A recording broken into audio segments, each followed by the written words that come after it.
Hi everyone, and welcome to the second video for the Y for Y digital media contest. Hopefully by now you've watched the first video that was titled Foundations of Gambling. If not, I suggest you go back and watch it now because this video builds on the information that's discussed in the first video. Now, before we jump into how technology has impacted gambling, I want to quickly review how gambling is relevant to youth. Sometimes when we're running gambling awareness workshops, we hear youth say that they don't think gambling is relevant to them. Do you think gambling is relevant to youth? Think about why or why not. 3 common reasons that we hear youth say gambling's not relevant to them is because 1, youth don't gamble, 2, gambling problems do not affect youth, and 3, gambling isn't a harmful activity. In this presentation, I'm going to quickly review why and how gambling is relevant to youth. First, we'll look at the myth that youth don't gamble. Here we have listed common types of gambling. These activities may initially come to mind when you think of gambling. We've listed casino games, sports pools, card games, dice games, lotteries, scratch tickets, bingo, horse racing, and internet gambling. Youth may participate in some of these or all of these activities. However, there are other ways that youth may participate in gambling.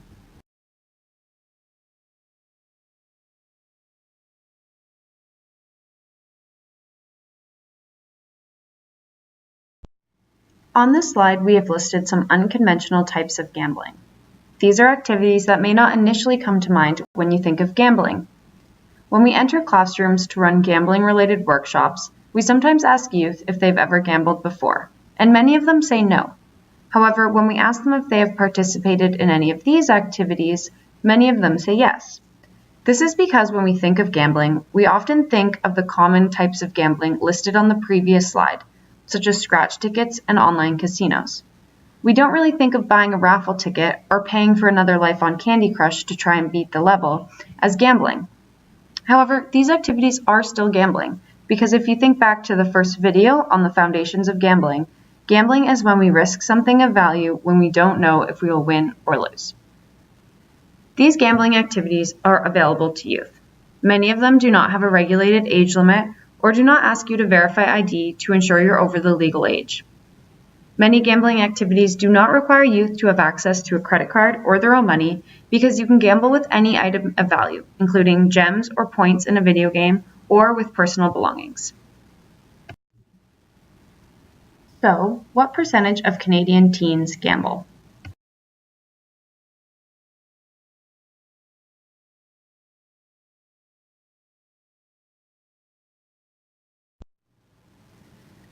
Research has found that 40% of Canadian teens gamble. This information was collected by surveying youth and asking them if they participate in a variety of different activities. We suspect that it may be higher than 40% of youth gambling. This is because, like I said in the previous slide, youth may not know that by participating in a daily fantasy sports draft or risking gems in a game, that they are participating in gambling. Because youth are unaware that some of their activities they participate in are gambling, they may not report it on the survey. Next, we will discuss the myth that gambling problems only affect adults, not youth. So, are youth less likely to have a gambling problem than adults? This slide outlines the number of youth and adults who report having a gambling problem in the general population. The values are shown in percentages. To review, problem gambling is an addictive disorder that negatively impacts one's life in a variety of ways. The definition and signs of problem gambling are discussed in the first video titled Foundations of Gambling. When looking at the research, 6.9% of 18 to 24-year-olds report having a gambling problem. This means that out of 100 people between the ages of 18 and 24, almost 7 of them report having a gambling problem. This is the highest rate out of any of the 3 age groups. However, just below that, 4.7% of youth between the ages of 14 and 18 have reported a gambling problem. Again, this means that out of 100 youth that are in that age group, almost 5 of them have reported having a gambling problem. This is before they are even able to gamble legally. So thinking back to what we've already discussed, it is possible that youth in this age group are participating in these unconventional types of gambling.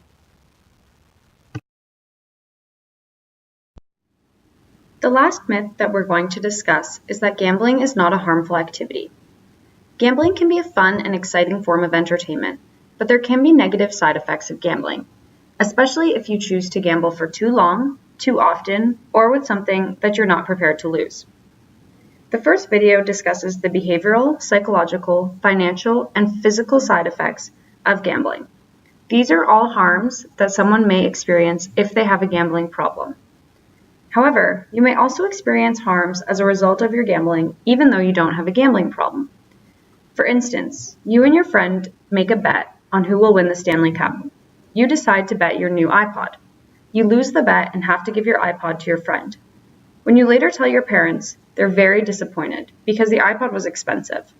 Now, having your parents upset with you and losing your iPod are harms related to gambling, even though you don't have a gambling problem.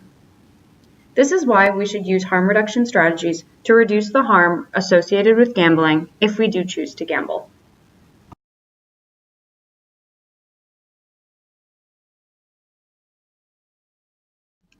Lastly, I would just like to highlight the seriousness of problem gambling. 1 in 5 people with a gambling problem try to take their own life. This is twice as high as any other addiction.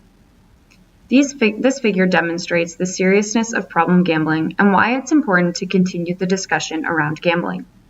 At the end of this PowerPoint, there are help and referral resources for you, your friends, and your family to access if needed. I hope after watching these slides, you've developed an understanding of why and how gambling is relevant to youth. Youth are gambling, as we saw through the research that shows 40% of Canadian teens gamble, and through our discussion of the unconventional ways that youth may be gambling. Gambling problems do affect youth, as we see that youth between the ages of 18 and 24 have the highest prevalence rates of problem gambling. And lastly, gambling is a harmful activity. There are many physical, psychological, financial, and behavioral harms related to gambling and problem gambling. Next, we will move on to discussing how technology has impacted gambling.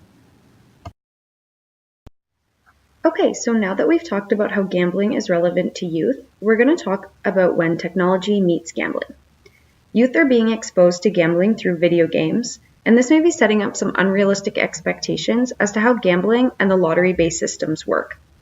Many video game consoles can now connect to the internet where youth can participate in buy-in tournaments with large cash prizes, or they can bet on the outcome of these game tournaments.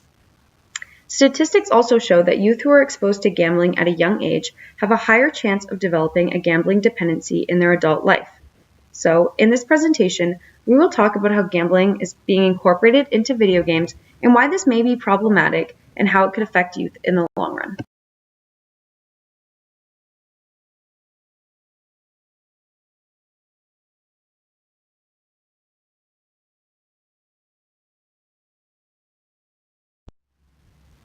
So we will be talking about how technology has affected gambling, the blurred lines between gambling and gaming, what the risks are, and how to stay safe if one chooses to engage in gambling activities.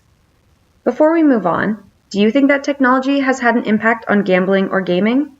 Well, it has. The internet has made way for new types of gambling to form online.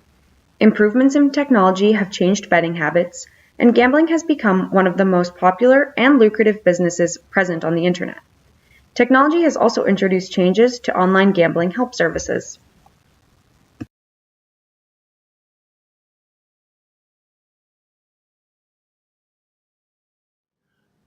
Alrighty, let's look at some interesting facts. So, Canadians consume 8 hours of media a day. And media means communication channels through which news, entertainment, education, data, or promotional messages are disseminated. Media includes every broadcasting medium such as newspapers, TV, radio, billboards, phone, internet, and social media. So Canadians actually check their smartphone 100 times a day. Some could check it more, some could check it less. 90% of Canadian youth sleep with their phones. So, sleeping with your phones means that your phone is within arm's reach of you when you are sleeping. We use our phones for everything. We decide how to spend our time, where to go, how to get there, and inviting people to attend all through our phone. It's our main form of communication, and we have even given up landline phones in the process. So with the use of these devices, we are now exposed to more information at the tip of our fingers. And then, as I stated on the prior slide, gambling at a young age can actually increase your chance of developing a gambling addiction as an adult. And that's a very important point to understand when you're considering lottery systems present in video games. So how do we use our technology? And below is just a word map showing some of the most popular ways that we use our technology. Some of the ones that stand out are social media, checking Facebook, Twitter, Instagram. Entertainment purposes, if you're bored, waiting for a bus to come, waiting for a class to start, you might find yourself on your phone.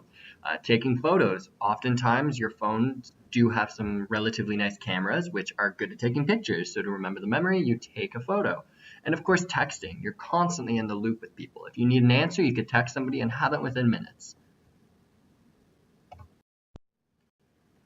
All right, now with the contest information package, you would have noticed there were a few sub-themes mentioned. I'm going to take this time now to just give you some explanations of what the sub-themes are, some of the risks that are associated with them, and some harm reduction strategies one can employ to stay safe.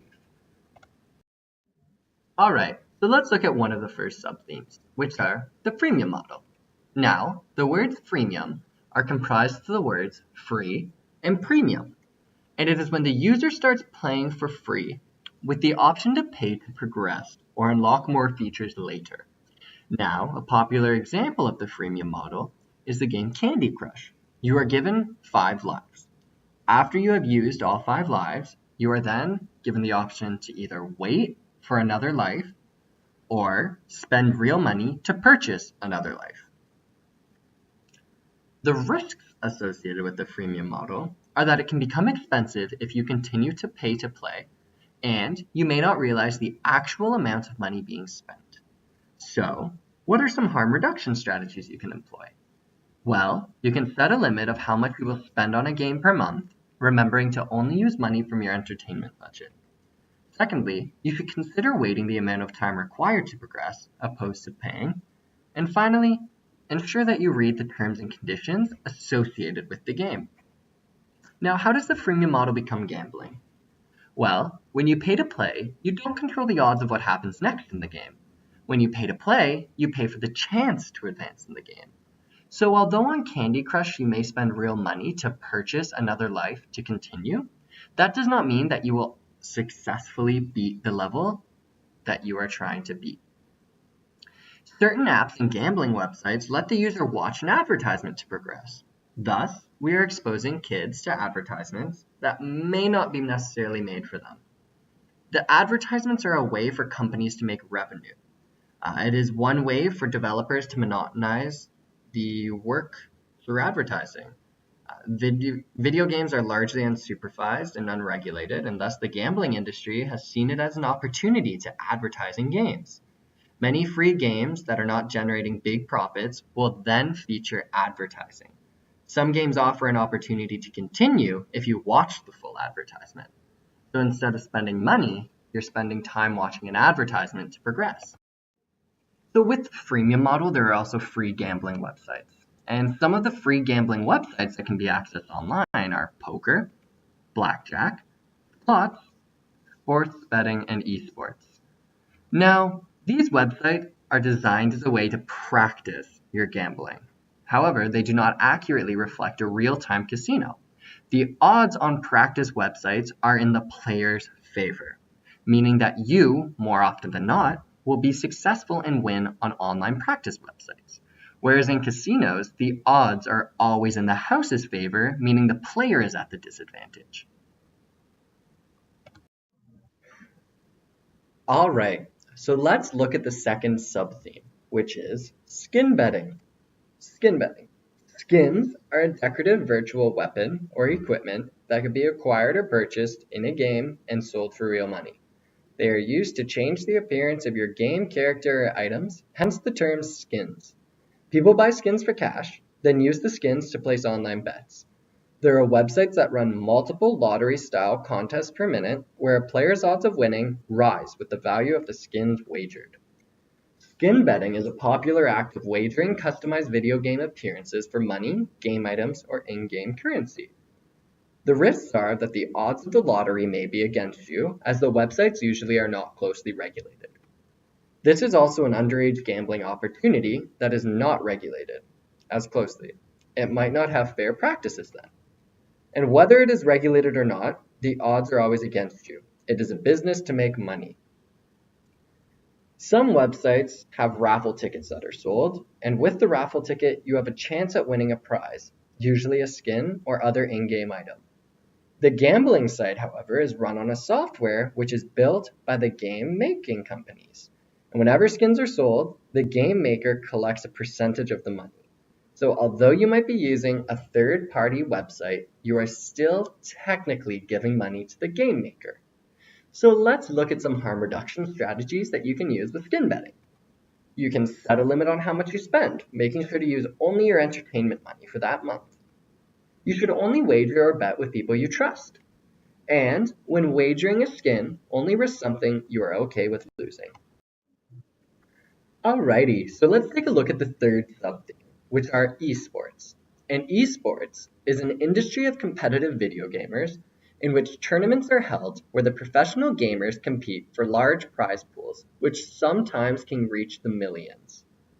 This form of game watching is gaining popularity, as it is a way for gamers to not only showcase their talent, but potentially win money. And thus, the people viewing are given an opportunity to place wagers on the outcome of these video games. Now, the actual players are engaging in a game of skill. Their skill while playing the game dictates the outcome. However, the individual wagering on the game is engaging in a game of chance because they cannot, with 100% certainty, predict the outcome of the game. So they are still taking a chance as they do not know for sure who will win, and thus they are engaging in gambling. Some harm reduction strategies you can use if you're a watcher or you play esports are engaging in friendly wagers with friends opposed to betting online, knowing the terms and conditions of the sites, and setting a budget on how much you are willing to spend on the activity. Now, something interesting to note is that some jurisdictions have started thinking about regulating esports betting. An example is the United Kingdom, and Washington state gambling commissions have ordered the popular game company Valve, which is the developer of the Counter-Strike games, to stop allowing the transfer of virtual weapons through gambling activities.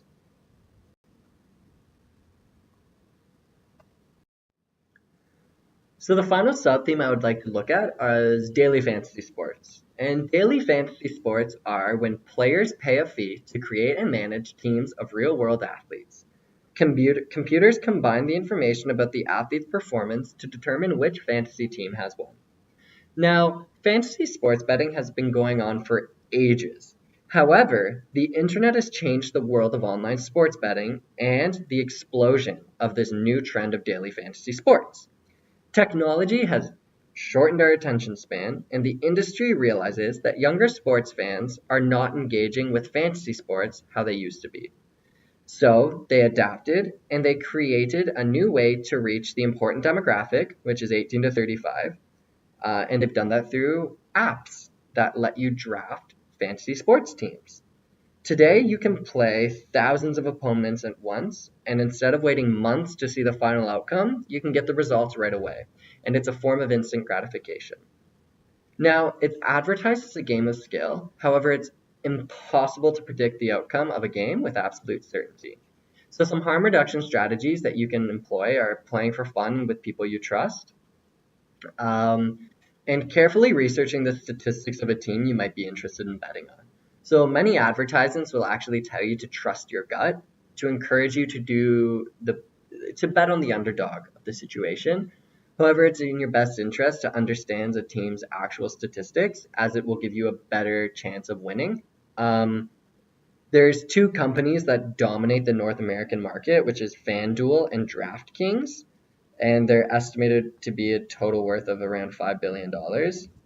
So the issue is that daily fantasy sports is argued back and forth as to whether it's a game of skill or a game of chance. Now, both sides do have their arguments, although many people can agree it is a form of gambling that involves a lot of skill. The debate is always raging on, and there are a number of games in which a player has some control over the probability of winning. Although some games do involve skills, it does not necessarily mean that the player has a better chance of winning. Now, the reason that sports betting does have a partly random aspect to it is because there are not always ways to predict the outcome of the game. For instance, you could have bet on the best team out there, but what if an injury were to happen? Or what if there was a medical issue that were to happen during the game that then knocked the best player out and they weren't able to play for the rest of the season? That could absolutely influence the way that the team performs. So the outcome is very difficult to predict with 100% certainty, as there are a lot of chance variables that could occur. So I would like to take the time to discuss how the line is blurred between gaming and gambling. Now, the first thing I want to talk about are random outcomes. And random outcomes are not knowing when to expect challenges or rewards. So we know that it is an expectation of winning and the anticipation of the reward that creates and releases dopamine. And that's what makes us feel happy and excited. So by introducing a chance into our reward system, game developers are making video games much more rewarding. Users won't know when to expect the challenges because they're randomly generated, but they do know that they'll find one eventually if they keep on playing. So in psychology, this is known as a variable ratio reinforcement schedule. The very same process is also used in gambling establishments. So think about slot machines. So the second thing I'd like to talk about is the gambler's fallacy. And the gambler's fallacy is when you're misusing information from a previous outcome to guide strategies on future bets. So once a player believes that they are successful at a game, they can be easily tempted to pay to play in order to feel continued success or accomplishments. What then happens is players fall into the gambler's fallacy, thinking that they were so close to beating the level that if they pay to get a chance to try just one more time, they might accomplish it. So they purchase more lives and then they try again. And that's sort of how popular games work, is that they tempt the player to continue playing with the messages such as in Candy Crush, when you fail a level, it tells you, oh, you were so close. Do you want to actually lose all your progress? You can pay to play so you can have a chance to continue and save all your progress and get some more attempts. And that's how the gaming and gambling line has become blurred over the years. So we sort of touched upon it, but let's focus on internet gambling as a whole.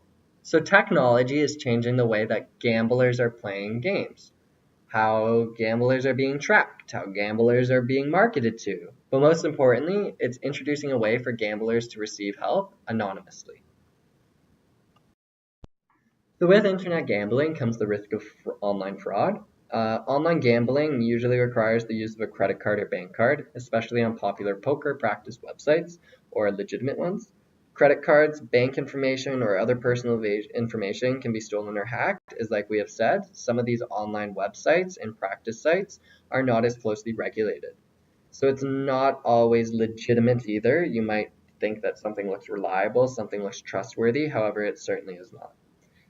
There is not always a guarantee of fair practices too. So you might just be betting on a website and you're constantly losing and you think, oh, I have the worst luck out there. When in reality, the site is horribly against you and in the website's favor. So no matter what you did, you'd constantly be losing as a way for them to exploit you for money. So what I want to talk about now is the risks of using a virtual currency. So an online currency is a form of digital currency which is purchased with real-world money. Your real-world dollars are spent to purchase this in-game type of currency. Some popular forms of online currency include gems, gold, coins, tokens, etc.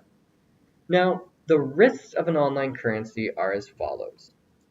There's no real clear distinction as to how much real-world currency will translate into online virtual currency. So $1 may equal 2 or 3 gems, but then for $50, you might get 400 gems. There's no real ratio that exists. There is an inconsistency in regards to the conversion of real money to game currency. And once you turn money into digital currency, it becomes easier to spend real money on video games as the money you spend turns into a digital currency. So the disassociation is that online poker chips, for instance, are an abstraction of actual chips. Their image on the computer screen does not hold the same weight as physical chips or money would. Thus, it is easier to wager imaginary chips that do not seem real at all. Let's look at again playing traditional poker as an example. People do not usually take their entire bankroll to the casino. They take only a portion that they are willing to spend. But with online poker, your entire bankroll is just a mouse click away. You can transfer as much money as you need to without ever leaving your chair. So we must consider this concept when we are using credit, iTunes cards, Facebook gift cards, Google Pay accounts, or PayPal for online purchases, which include playing online games, because we often fail to realize how quickly it can all add up. So more specifically right now, I'd like to talk about using virtual currency in video games. And to do so, I want to look at some popular games out there right now. So games such as Overwatch and Dota allow for the player to purchase in-game currencies that can then be used to purchase loot boxes. And these loot boxes then give the player a chance to win unique or rare items. Now the key word there is a chance to win, as not every loot box you purchase is going to have a rare item in it. So you are engaging in a form of gambling. The game Dota 2 allows for players to purchase in-game currencies that can then be used to wager on the outcome of a game. So you're able to wager however many coins on the outcome with a chance to increase the initial bet if your prediction was correct. And finally, both of the above examples are just a couple of the ways virtual currencies can be used. You purchase this in-game currency and then you spend it with the intention of getting your money's worth. However, this is not always the case, as you can never guarantee the outcome. So some risks of the virtual currency are over expenditure. So players can spend much more than intended and lose track of time. Like we said before, there's fraud. Credit card, bank information, or personal information can be stolen or hacked. And sort of like the freemium model indicated, there's hidden fees. So some of these video games do use the freemium model, which means they give you some of the content for free. However, they require you to pay to access other portions of the game. In most cases, these games require a credit card to sign up and start playing, and it's automatically charged if the user decides to purchase new items or services. So the best practice is to not give out your credit card number or for any of the freemium games you might come across. So the final thing I'd like to touch upon are the differences between offline and online gambling. Offline gambling, more traditional games of chance. Popular forms are scratch cards, casino games, and other lottery-based games.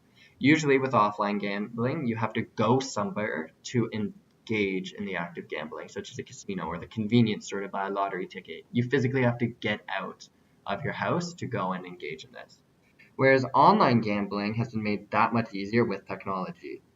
The games are done in isolation. They can be played quickly and with money, and you don't even have to get out of your seat. And there's no time limit for most electronic forms of gambling. With online gambling, there's an accelerated speed of play. It's accessible 24 hours a day. There's an absorbing nature of technology, and it can lead to losing track of time while gambling. There's also the increased risk that children can find and use these sites. Underage gambling, they're not as closely regulated, whereas you do have to be of legal age to gamble in a casino. And finally, problem gambling is much more prevalent among internet gamblers than non-internet gamblers. Playing online can feel a lot like playing a computer or video game, and it's not like a video game. So in a video game that doesn't have gambling, you can be in the minuses, you can be owing money, and you might not actually have to give them that money, if that is all through the video game and no in-game currency has been purchased. However, if you have a credit card attached to this game and they do use real money for you to bet, they could take money out from your account without you really realizing it. There's no indication that this could happen too. Many players also think that there are shortcuts they can take to be successful, such as saying, oh, I played Mario as a kid, I'm amazing at it, there's no way that I'll lose this Mario-related gambling game. So it instills a false sense of hope and success when playing. So lastly, I would just like to leave you with a few help and referral resources. Connects Ontario is formerly known as the Ontario Problem Gambling Helpline. It's for residents of Ontario, and it's available 24 hours a day, 7 days a week, even during holidays. So you can call that number to speak with trained professionals about gambling, how to seek recovery, and then you can also be informed on different resources that are available in your region. Another great resource is Good to Talk, which is a free confidential helpline which provides professional counseling and information and referrals for mental health, addictions, and different well-being resources for post-secondary students in Ontario. Again, there's the number there, or you can just dial 211 from anywhere in Ontario. On the right side of the slide, you'll see a few more resources, and these are just ways you can get more information on gambling and problem gambling and different areas where you can chat with others about those topics. So I hope that's helpful and that you enjoyed this presentation. Thank you so much for watching.